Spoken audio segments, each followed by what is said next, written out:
ಧನುರ್ಮಾಸ ಇಂದಿನಿಂದ ಪ್ರಾರಂಭವಾಗುತ್ತದೆ. ನೀವು ಈ ಕೆಲಸಗಳನ್ನು ಮಾಡಿದರೆ ನಿಮ್ಮ ಜೀವನದುದ್ದಕ್ಕೂ ಕಷ್ಟ-ನಷ್ಟ. ಧನುರ್ಮಾಸದ ಪೂಜೆಯ ನಿಯಮಗಳೇನು?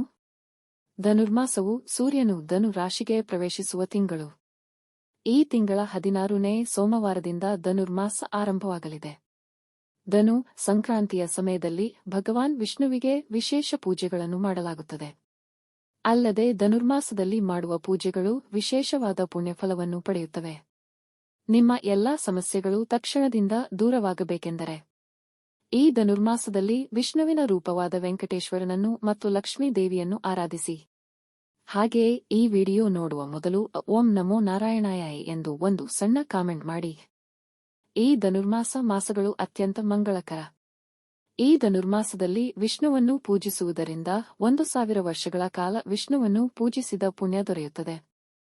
ಈ ಮಾಸದಲ್ಲಿ ಗೋದಾದೇವಿಯು ವಿಷ್ಣುವನ್ನು ವ್ರತದ ಹೆಸರಿನಲ್ಲಿ ಪೂಜಿಸಿ ಮೋಕ್ಷವನ್ನು ಪಡೆದಳು. ಧನು ಸಂಕ್ರಮಣ ಅವಧಿಯಲ್ಲಿ ನದಿ ಸ್ನಾನ, ಪೂಜೆ, ಪಠಣ ಮಾಡುವುದರಿಂದ ಶುಭ ಫಲ ಸಿಗುತ್ತದೆ ಎಂದು ಪುರಾಣಗಳು ಹೇಳುತ್ತವೆ. ಎಷ್ಟೇ ಸಮಸ್ಯೆಗಳಿದ್ದರೂ ಲಕ್ಷ್ಮೀನಾರಾಯಣನ ಪೂಜೆಯಿಂದ ನಿಮ್ಮ ಎಲ್ಲಾ ಸಮಸ್ಯೆಗಳು ತಕ್ಷಣವೇ ನಿವಾರಣೆಯಾಗುತ್ತವೆ. ಈ ಧನುರ್ಮಾಸ ಪೂಜೆಗಳಲ್ಲಿ ಎಲ್ಲಾ ಶಕ್ತಿ ಇರುತ್ತದೆ. ಧನುರ್ಮಾಸ ಯಾವಾಗ ಆರಂಭವಾಗುತ್ತದೆ? ಈ ಧನುರ್ಮಾಸದಲ್ಲಿ ಮಾಡಬೇಕಾದುದು ಮತ್ತು ಮಾಡಬಾರದು ಪೂಜಾ ವಿಧಾನಗಳೇನು ಮತ್ತು ಇರಬೇಕಾದ ನಿಯಮಗಳೇನು? ಅನುಸರಿಸಬೇಕಾದ ನಿಯಮಗಳೇನು? ಈ ಎಲ್ಲಾ ವಿಷಯಗಳನ್ನು ಈ ವಿಡಿಯೋದಲ್ಲಿ ತಿಳಿಯೋಣ. ಈ ವರ್ಷ ಧನುರ್ಮಾಸ 16ನೇ ಡಿಸೆಂಬರ್ 2024 ರಂದು ಸೋಮವಾರದಿಂದ ಪ್ರಾರಂಭವಾಗುತ್ತದೆ. ಧನುರ್ಮಾಸ ಡಿಸೆಂಬರ್ 16 ರಿಂದ ಜನವರಿ 14 ರವರೆಗೆ ಒಂದು ತಿಂಗಳು ಇರುತ್ತದೆ. ಹಿಂದೂ ನಂಬಿಕೆಗಳ ಪ್ರಕಾರ ಧನುರ್ಮಾಸವು ಧಾರ್ಮಿಕ ಪೂಜೆ ಮತ್ತು ತೀರ್ಥಯಾತ್ರೆಗೆ ಬಹಳ ಮುಖ್ಯವಾಗಿದೆ. ಈ ಸಮಯದಲ್ಲಿ ಸೂರ್ಯ ದಕ್ಷಿಣಾಯನದ ಕೊನೆಯಲ್ಲಿ ಮತ್ತು ಉತ್ತರಾಯಣದ ಪ್ರಾರಂಭದ ಸಮೀಪದಲ್ಲಿದೆ. ಈ ಅವಧಿಯಲ್ಲಿ ಚಳಿಯ ತೀವ್ರತೆ ಹೆಚ್ಚುತ್ತದೆ ಮತ್ತು ಸೂರ್ಯನು ಧನು ರಾಶಿಗೆ ಬರುವ ಸಮಯವನ್ನು ಧನು ಸಂಕ್ರಾಂತಿ ಎಂದು ಕರೆಯಲಾಗುತ್ತದೆ. ಈ ಧನುರ್ಮಾಸ ಮಾಸವನ್ನು ಅತ್ಯಂತ ವಿಶೇಷವೆಂದು ಪರಿಗಣಿಸಲಾಗಿದೆ. ಒಂದು ವರ್ಷದ ದಿನಗಳು ದೇವತೆಗಳಿಗೆ ಒಂದು ದಿನಕ್ಕೆ ಸಮ. ಅದರ ಭಾಗವಾಗಿ ಈ ಧನುರ್ಮಾಸವನ್ನು ದೇವತೆಗಳಿಗೆ ಬ್ರಹ್ಮ ಮುಹೂರ್ತವೆಂದು ಹೇಳಲಾಗುತ್ತದೆ. ಈ ಧನುರ್ಮಾಸದಲ್ಲಿ ಭಗವಾನ್ ವಿಷ್ಣುವು ಯೋಗ ನಿದ್ರೆಯಿಂದ ಎಚ್ಚರಗೊಳ್ಳುತ್ತಾನೆ. ಧನುರ್ಮಾಸದಲ್ಲಿ ಪ್ರತಿದಿನ ದೀಪಾರಾಧನೆ ಮಾಡುವುದರಿಂದ ಲಕ್ಷ್ಮೀ ದೇವಿಯ ಆಶೀರ್ವಾದವು ತಪ್ಪದೇ ಲಭಿಸುತ್ತದೆ. ಇದರಿಂದ ನಿಮ್ಮ ಮನೆಯಲ್ಲಿನ ನಕಾರಾತ್ಮಕ ಶಕ್ತಿಯು ದೂರವಾಗುತ್ತದೆ. ಈ ಧನುರ್ಮಾಸದಲ್ಲಿ ಬೆಳಿಗ್ಗೆ ಪೂಜೆ ಮಾಡಲಾಗದವರು ಸಂಜೆಯಲ್ಲೂ ಇದನ್ನು ಮಾಡಬಹುದು.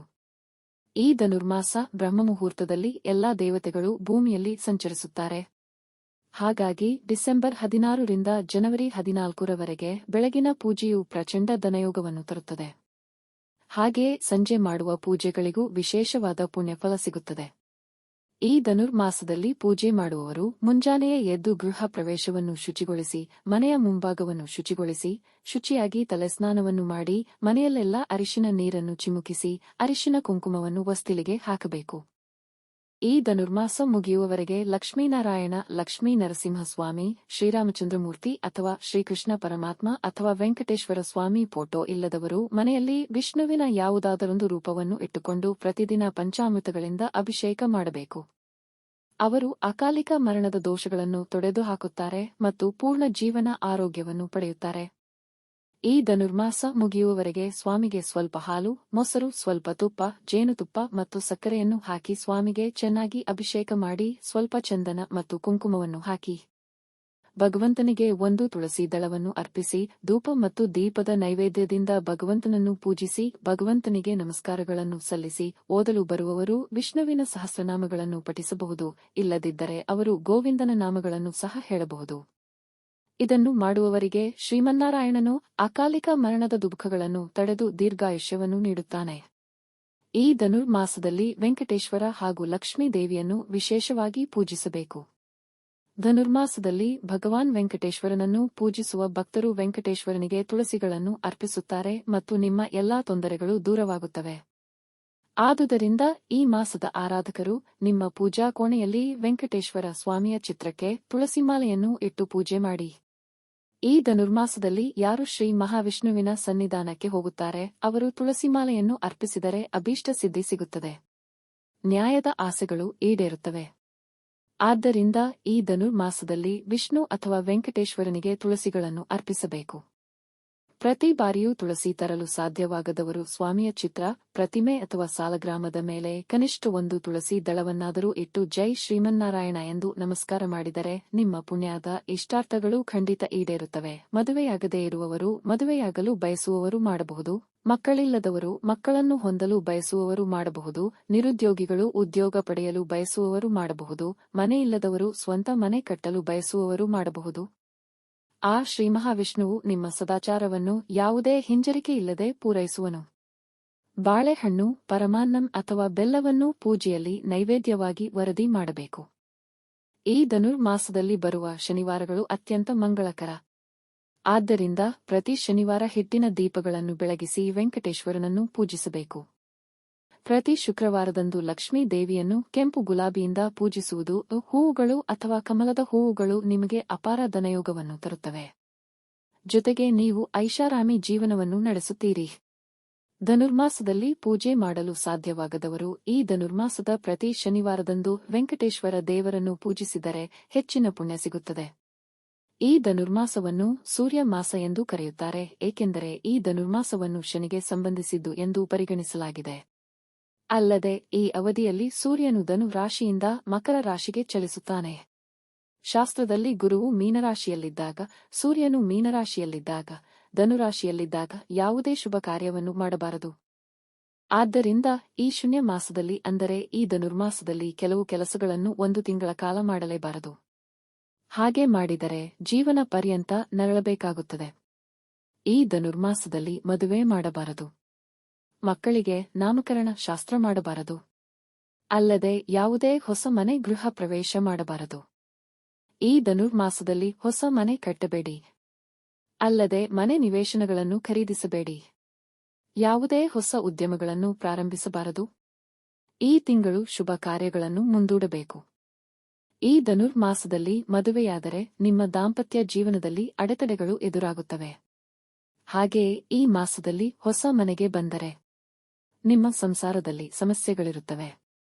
ಹಾಗಾಗಿ ಈ ಧನುರ್ಮಾಸದಲ್ಲಿ ಶುಭ ಕಾರ್ಯಗಳಿಂದ ದೂರವಿರುವುದು ತುಂಬಾ ಒಳ್ಳೆಯದು. ಈ ಧನುರ್ಮಾಸದ ಮಾಸದಲ್ಲಿ 3 ದೇವತೆಗಳು ವೈಕುಂಠ ಏಕಾದಶಿಯ ದಿನದಂದು ಶ್ರೀ ಮಹಾವಿಷ್ಣುವಿಗೆ ವಿಶೇಷ ಪೂಜೆಯೊಂದಿಗೆ ಏಳುವರು. ಅಂದಿನಿಂದ ಉತ್ತರಾಯಣವು ಪ್ರಾರಂಭವಾಗುತ್ತದೆ. ಆದುದರಿಂದಲೇ ಈ ಧನುರ್ಮಾಸ ಮಾಸವು ಅತ್ಯಂತ ಪವಿತ್ರವಾದುದು. ಈ ಧನುರ್ಮಾಸದಲ್ಲಿ ವಿಷ್ಣುವನ್ನು ಪೂಜಿಸುವುದರಿಂದ 1000 ವರ್ಷಗಳ ಕಾಲ ವಿಷ್ಣುವನ್ನು ಪೂಜಿಸದೇ ಇರುವ ಪುಣ್ಯ ದೊರೆಯುತ್ತದೆ. ಈ ಧನುರ್ಮಾಸದಲ್ಲಿ ಪ್ರತಿದಿನ ಸಂಜೆ ಆ ಸಮಯದಲ್ಲಿ ಆಕಾಶದಲ್ಲಿ ನಕ್ಷತ್ರಗಳನ್ನು ನೋಡಿ ನೀವು ನಿಮ್ಮ ಹೃದಯದಲ್ಲಿ ಏನನ್ನಾದರೂ ಬಯಸಿದರೆ ಅದು ಖಂಡಿತವಾಗಿಯೂ ಈಡೇರುತ್ತದೆ ಎಂದು ನಂಬಲಾಗಿದೆ. ಅಲ್ಲದೆ ಈ ತಿಂಗಳಲ್ಲಿ ಸೂರ್ಯ ನಮಸ್ಕಾರಗಳನ್ನು ಹೆಚ್ಚಾಗಿ ಮಾಡಲಾಗುತ್ತದೆ. ಅಷ್ಟಲ ಪದ್ಮ ಮುಗ್ಗು ಲಕ್ಷ್ಮೀ ದೇವಿಯ ನೆಚ್ಚಿನ ಮುಗ್ಗು. ಆದ್ದರಿಂದ ಈ ಧನುರ್ಮಾಸದಲ್ಲಿ ನಿಮ್ಮ ಪೂಜಾ ಕೋಣೆಯ ಮುಂದೆ ಅಷ್ಟದಳ ಪದ್ಮ ಇಟ್ಟು ಮನೆಯಲ್ಲಿ ಪೂಜೆ ಮಾಡಿದರೆ ಲಕ್ಷ್ಮೀ ದೇವಿಯು ನಿಮ್ಮ ಮನೆಗೆ ಭೇಟಿ ನೀಡುತ್ತಾಳೆ. ಲಕ್ಷ್ಮೀ ದೇವಿಯು ತುಳಸಿ ಗಿಡದಲ್ಲಿ ಕಾಣಸಿಗುತ್ತಾಳೆ. ಈ ಧನುರ್ಮಾಸದಲ್ಲಿ ಮಾಡುವ ತುಳಸಿ ಪೂಜೆಯು ಅತ್ಯಂತ ಮಂಗಳಕರವಾಗಿದೆ. ಅದರಲ್ಲೂ ಈ ಧನುರ್ಮಾಸದಲ್ಲಿ ನೀವು ಮಾಡುವ ತುಳಸಿ ಪೂಜೆಗೆ ಲಕ್ಷ್ಮೀ ಕಟಾಕ್ಷ ಸಿಗುತ್ತದೆ. ಅಲ್ಲದೆ ಈ ಧನುರ್ಮಾಸದಲ್ಲಿ ಪ್ರತಿ ಶುಕ್ರವಾರ ಬೆಳಿಗ್ಗೆ ಮನೆಯ ಬಾಗಿಲಿನ ಕಂಬಗಳಿಗೆ ಅರಿಶಿನವನ್ನು ಬರೆಯಿರಿ ಮತ್ತು ಕುಂಕುಮವನ್ನು ಹಾಕಿ. ಸಂಜೆ 6 ಗಂಟೆಯ ನಂತರ ಮನೆಯ ಮುಂದೆ 2 ದೀಪಗಳನ್ನು ಹಚ್ಚಬೇಕು. ಈ ಧನುರ್ಮಾಸದ ಪ್ರತಿ ಶುಕ್ರವಾರದಂದು ನಿಮ್ಮ ಮನೆಯ ಮುಂದೆ ಈ ರೀತಿ ದೀಪಗಳನ್ನು ಹಚ್ಚಿದರೆ ಲಕ್ಷ್ಮೀ ದೇವಿಯು ನಿಮ್ಮ ಮನೆಗೆ ಪ್ರವೇಶಿಸುವುದು ಖಚಿತ. ನಿಮ್ಮ ಇಡೀ ಮನೆ ಅಷ್ಟೈಶ್ವರ್ಯಗಳಿಂದ ತುಂಬಿರುತ್ತದೆ. ಅಲ್ಲದೆ ಅವಿವಾಹಿತರಿಗೆ ಈ ಧನುರ್ಮಾಸ ಬಹಳ ವಿಶೇಷವಾಗಿದೆ. ಈ ಧನುರ್ಮಾಸ ಮನೆಯಲ್ಲಿ ಪೂಜೆ ಸಲ್ಲಿಸಿದರೆ ಇಷ್ಟವರ ಸಿಗುತ್ತಾರೆ ಎನ್ನುತ್ತಾರೆ ಹಿರಿಯರು. ಶುಚಿಯಾಗಿ ಸ್ನಾನ ಮಾಡಿ ವೆಂಕಟೇಶ್ವರ ಸ್ವಾಮಿ ದೇವಸ್ಥಾನಕ್ಕೆ ಹೋಗಿ ತುಳಸಿ ಮಾಲೆಯನ್ನು ದೇವರಿಗೆ ಅರ್ಪಿಸಿದರೆ ಮದುವೆಗಳಿಗೆ ಬೇಗ ಬರುತ್ತವೆ. ಈ ಧನುರ್ಮಾಸದಲ್ಲಿ ಜಾಜಿ ಹೂವಿನ ಮಾಲೆಯನ್ನು ಮಾಡಿ ಶ್ರೀ ಮಹಾವಿಷ್ಣುವಿನ ದೇವಸ್ಥಾನಕ್ಕೆ ಹೋಗಿ ಆ ಜಾಜಿ ಹೂವಿನ ಮಾಲೆಯನ್ನು ಭಗವಂತನಿಗೆ ಅರ್ಪಿಸಿ ನಮಸ್ಕರಿಸಿದರೆ 1000 ಕೋಟಿ ಪುಣ್ಯ ಲಭಿಸುತ್ತದೆ ಎನ್ನುತ್ತಾರೆ ಪಂಡಿತರು. ಪುರಾಣಗಳಲ್ಲಿ ಋಷಿಮುನಿಗಳು ನಮಗೆ ಹೇಳಿದ್ದಾರೆ, ಆ ಪರಮಾತ್ಮನನ್ನು ತಲುಪಲು ನಾವು ಎಲ್ಲಿಗೂ ಹೋಗಬೇಕಾಗಿಲ್ಲ. ಈ ಮಾಸದ ಧನುರ್ಮಾಸಕ್ಕೆ ಯಾರು ದೇವರನ್ನು ಭಕ್ತಿಯಿಂದ ಪೂಜಿಸುತ್ತಾರೆಯೋ ಅಂತಹ ಮನೆಗಳಲ್ಲಿ ತ್ರಿಮೂರ್ತಿಗಳು ಕಾಣಸಿಗುತ್ತಾರೆ. ಧನುರ್ಮಾಸದ ಪೂಜೆ ಮಾಡುವವರು ಮಾಂಸಾಹಾರವನ್ನು ತ್ಯಜಿಸಬೇಕು. ಈ ಧನುರ್ಮಾಸ ಮಾಸದಲ್ಲಿ ಪತಿ ಪತ್ನಿಯರು ಬ್ರಹ್ಮಚರ್ಯವನ್ನು ಆಚರಿಸಬೇಕು. ಧನುರ್ಮಾಸ ಹರಿದಾಸ ಬಸವಣ್ಣನವರಿಂದಲೇ ಸಂಕ್ರಾಂತಿ ಸದ್ದು ಆರಂಭವಾಗುತ್ತದೆ.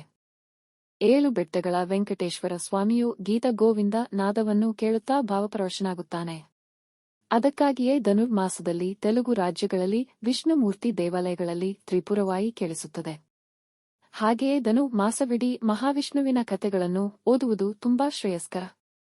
ಈ ವಿಡಿಯೋ ನಿಮಗೆ ಇಷ್ಟವಾದಲ್ಲಿ ಲೈಕ್ ಮಾಡಿ ಮತ್ತು ನಿಮ್ಮ ಸ್ನೇಹಿತರ ಜೊತೆ ಶೇರ್ ಮಾಡಿ. ಹಾಗೆಯೇ ನಮ್ಮ ಹೊಸ ವಿಡಿಯೋಗಳನ್ನು ನೀವು ತಕ್ಷಣ ಪಡೆಯಬೇಕೆಂದಿದ್ದರೆ ಚಂದಾದಾರರಾಗಿ ನಮ್ಮ ಚಾನೆಲ್ ಪಕ್ಕದಲ್ಲಿರುವ ಬೆಲ್ ಐಕಾನ್ ಒತ್ತಿರಿ. ಧನ್ಯವಾದಗಳು.